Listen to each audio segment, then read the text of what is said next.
Hi friends, welcome to Jayas சமையல்.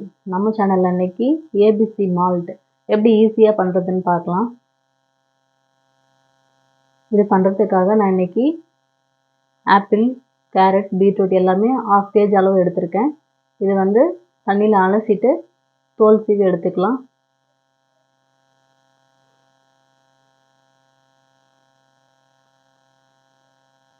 இந்த மாதிரி எல்லாத்தையும் கழுவிட்டு தோல் சீவி எடுத்து வச்சுக்கோங்க. இப்போ வந்து இது துருவி எடுத்துக்கலாம். இந்த மாதிரி கேரட் துருவி வச்சு துருவி எடுத்துக்கோங்க. கொஞ்சம் பெரிய பல்லாக இருக்கிறதுல துருவி எடுத்துக்கலாம். ஆப்பிள் வந்து எப்படி துருவினாலுமே அதில் இருக்கிற ஜூஸ் மொத்தமாக வெளியே வந்துடும். நான் கொஞ்சமாக துருவி காட்டுறேன், எப்படி இருக்குன்னு பாருங்கள். இந்த மாதிரி துருவிட்டு எடுத்து பார்த்தோம்னா நல்லா கொஞ்சம் குழஞ்ச மாதிரி இருக்குது ஆப்பிள். இந்த மாதிரி இருந்துச்சுன்னா இது காயறதுக்கு லேட் ஆகும், ஜூஸ் மொத்தமாக வேஸ்ட்டாக போயிடும். அதனால் ஆப்பிள் இந்த மாதிரி சின்ன சின்னதாக கட் பண்ணி எடுத்துக்கலாம். நம்ம கட் பண்ணி எடுக்கும்போது காயறதுக்கும் ஈஸியாக இருக்கும். அதில் இருக்கிற ஜூஸ் கொஞ்சம் கூட வெளியும் வராது. நல்லா பொடியாக கட் பண்ணி எடுத்துக்கோங்க. இந்த மாதிரி கட் பண்ணி எடுக்கும்போது அந்த ஜூஸ் கொஞ்சம் கூட வேஸ்ட் ஆகாது நமக்கு. நம்ம எப்படி பூண்டு சாப் பண்ணோமோ அந்த மாதிரி நல்லா பொடியாக கட் பண்ணி எடுத்துக்கோங்க.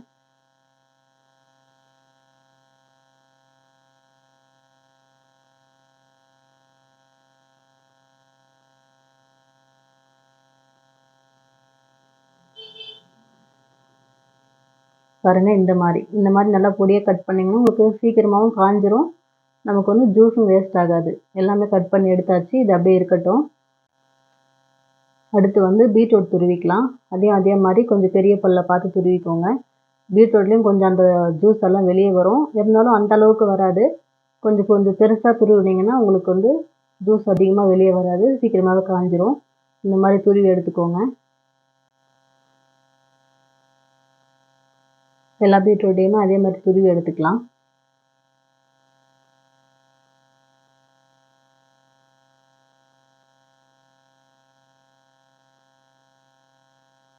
இந்த மாதிரி துருவி எடுத்துக்கோங்க. இதுவும் அப்படியே இருக்கட்டும். துருவி எடுத்தாச்சு எல்லாத்தையும். இது அப்படியே ஒரு பெரிய தட்டில் இந்த மாதிரி காய வச்சு எடுத்துக்கோங்க. இப்போ வந்து கேரட் துருவிக்கலாம். கேரட் வந்து நல்லா உதிராகவே இருக்கும், இதில் ஈரப்பதம் எதுவும் இருக்காது. இதையும் அதே மாதிரி துருவி எடுத்துக்கோங்க. கேரட் வந்து சீக்கிரமாகவே காஞ்சிரும், அதில் ஈரப்பதம் இல்லாதனால நல்லா ட்ரையாக காஞ்சிரும். அதையும் துருவி எடுத்துக்கலாம்.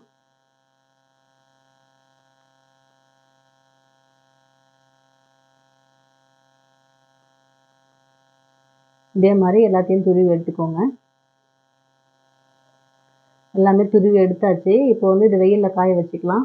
இந்த அளவுக்கு நல்லா திக்காக வெயிலில் காய வச்சா காயாது. அதனால் ஒரு 2-3 தட்டில் மாற்றி இந்த மாதிரி மெல்லிசாக காய வச்சுக்கோங்க. நல்லா கேப் விட்டு இந்த மாதிரி காய வச்சிங்கன்னா உங்களுக்கு சீக்கிரமாக காஞ்சிரும். இந்த மாதிரி தட்டில் காய வைக்க முடியலன்னா நீங்கள் ஒரு பிளாஸ்டிக் கவர் போட்டு கூட அது மேலே கூட காய வச்சுக்கலாம். ரொம்ப திக்காக இல்லாமல் நல்லா மெல்லிசாக இந்த மாதிரி பரப்பி விட்டு காய வச்சுக்கோங்க. நம்ம ஊரில் அடிக்கிற வெயிலுக்கு 2 நாளில் காஞ்சிரும். இந்த மாதிரி எடுத்து காய வச்சுக்கலாம். அதே மாதிரி ஆப்பிளையும் 2 தட்டில் மாற்றி வச்சுருக்கேன். இதையுமே வெயிலில் வச்சு நல்லா காய வச்சு எடுத்துக்கோங்க. இதெல்லாம் காஞ்சதுக்கு அப்புறமா பார்க்கலாம். எல்லாமே காய வச்சு எடுத்தாச்சு. ஆப்பிள் மட்டும் கொஞ்சம் பீஸாக கட் பண்ணி சேர்த்ததுனால வெயிலில் காயறதுக்கு ஒரு 3 நாள் ஆச்சு. பீட்ரூட்டும் கேரட்டும் வந்து 2 நாளில் நல்லா முருகலாக காஞ்சிருச்சு. இதில் வந்து ஈரப்பதம் அதிகமாக இல்லாததுனால சீக்கிரமாக காஞ்சிரும்.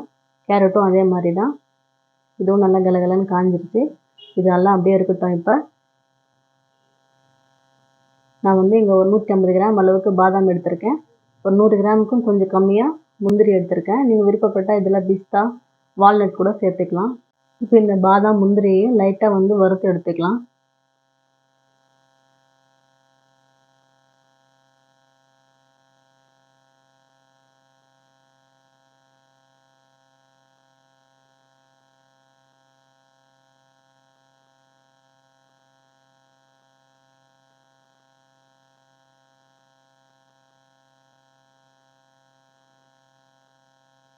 அடுப்பு சிம்லேயே வச்சுட்டு நல்லா இந்த மாதிரி கலர் சேஞ்ச் ஆகிற வரைக்கும் வறுத்துட்டு அப்படியே ஆறினதுக்கப்புறம் மிக்ஸி ஜாரில் சேர்த்துக்கோங்க. சேர்த்துட்டு இதை வந்து கொரகொரப்பாக அரைச்சி எடுத்துக்கோங்க.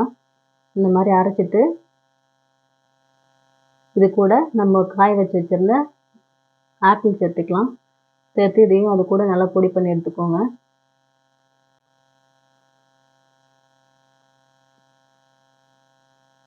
நல்லா இந்த மாதிரி சாஃப்டாக பொடி பண்ணி எடுத்துட்டு ஒரு பாத்திரத்தில் மாற்றி வச்சுருங்க. இப்போது அடுத்ததாக கேரட்டு பீட்ரூட்டு ரெண்டுத்தையும் ஒன்றாவே சேர்த்து நல்லா பொடி பண்ணி எடுத்துக்கலாம். இது வந்து நல்லா முருகலாக காஞ்சிருக்கு, சீக்கிரமாக நல்லா பொடி ஆகிடும்.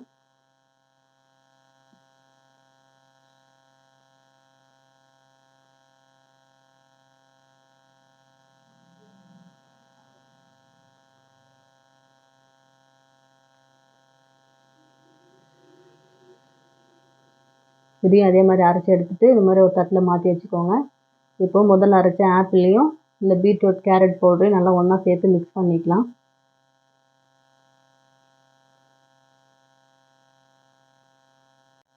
எல்லாத்தையும் நல்லா மிக்ஸ் பண்ணிவிட்டு ஒரு ஜல்லடை வச்சு லைட்டாக ஜலிச்சு எடுத்துக்கோங்க. அந்த மாதிரி ஜலிக்கும் போது அதில் பாதாமும் முந்திரியும் 1, 2 அரைப்படாமல் இருந்தால் அது எல்லாமே நான் தனியாக தங்கிடும். நல்லா சாஃப்டான பவுட்ரு மட்டும் நமக்கு கிடைச்சிரும். இந்த மாதிரி கொஞ்சம் இதெல்லாம் அரைப்படாமல் இருந்துச்சுன்னா அதை திரும்பவும் மிக்ஸி ஜாரில் மாற்றி அரைச்சி எடுத்துக்கலாம் நீங்கள் ஜலிச்சுட்டு. இல்லை நீங்கள் அப்படியே கூட பாலில் கொரகொரப்பாக இருந்தால் பரவாயில்ல அப்படின்னா நீங்கள் டேரெக்டாக அப்படியே கூட சேர்த்துக்கலாம். நான் வந்து ஜலிச்சுட்டு தான் சேர்த்துருக்கேன். இந்த ஜலிச்ச அந்த பவுடரை வந்து திரும்ப மிக்ஸி ஜாரில் மாற்றி அரைச்சிட்டு அதிலே சேர்த்துக்கோங்க. அவ்வளோதான், ஏபிசி மால்ட் ரெடி ஆகிடுச்சு. ரொம்ப சிம்பிளாக சூப்பராக ரெடி ஆகிடுச்சு. இது ஆறினதுக்கப்புறமா ஒரு கண்ணாடி பாட்டிலில் போட்டு ஸ்டோர் பண்ணி வச்சிங்கன்னா உங்களுக்கு 6 மாதம் வரைக்கும் கூட கெட்டு போகாது. நல்லா ஃப்ரெஷ்ஷாகவே இருக்கும். கேரட்டு பீட்ரூட்டு சாப்பிடாத குழந்தைங்களுக்கு இந்த மாதிரி பவுடராக பண்ணி பாலில் மிக்ஸ் பண்ணி கொடுத்தீங்கன்னா ஈஸியாக சாப்பிட்ருவாங்க. நம்ம அரைச்சி வச்சுருந்த பவுடரில் ஒரு டேபிள் ஸ்பூன் போட்டு ஒரு டம்ளர் நல்லா சூடான பால் ஊற்றி கொஞ்சமாக தேவையான அளவுக்கு நாட்டு சர்க்கரை சேர்த்து கலந்தீங்கன்னா அவ்வளோதான், சூப்பரான ஏபிசி மால்ட் ரெடி ஆகிடும். நான் வந்து பவுட்ரு அரைக்கும் போது சர்க்கரை எதுவுமே சேர்க்கலை, நாட்டு சர்க்கரையும் சேர்க்கலை. நீங்கள் பால் கலக்கும்போது தேவையான அளவுக்கு சேர்த்து கலந்துக்கினா போதும். அவங்கவுங்க விருப்பத்துக்கு தகுந்த மாதிரி எந்த அளவுக்கு சுகரோ இல்லை நாட்டு சர்க்கரையோ வேணுமோ அந்த அளவுக்கு போட்டு கலந்துக்கலாம். அவ்வளோதாங்க, ரொம்ப சூப்பராக ஹெல்த்தியான ஏபிசி மால்ட் ரெடி ஆகிடுச்சு. நீங்களும் இதே மாதிரி ட்ரை பண்ணி பாருங்கள். இந்த வீடியோ உங்களுக்கு பிடிச்சிருந்துச்சுன்னா லைக் பண்ணுங்கள், ஷேர் பண்ணுங்கள், கமெண்ட் பண்ணுங்கள், மறக்காமல் சப்ஸ்கிரைப் பண்ணுங்கள்.